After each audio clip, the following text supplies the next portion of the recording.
Hello everyone and welcome back to another daily video, and today I'm going to be showing you how to file a copyright takedown request on a YouTube channel.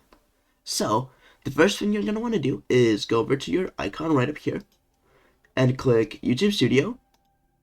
There we go. And once we are in the YouTube Studio, you'll see your channel ID right up here.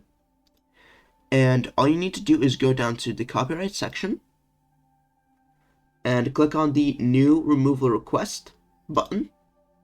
Once you are here, you just add a video that is taking advantage of your copyrighted material or a video of yours, and then you add the videos requested for removal right here. You add your name, your phone number, your email.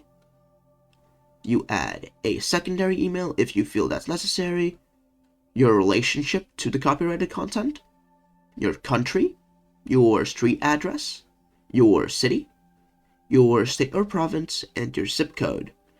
And then you just choose the removal option. And then you just click this, and then do your signature right down here, and you can submit the request. After the request has been submitted, make sure to keep track of your email, as they will be sending you emails about this request and about the status of it. Anyways, that's how you file a copyright removal request on YouTube in 2025. So don't forget to like and subscribe and turn on notifications for more videos just like this one. And thank you for watching.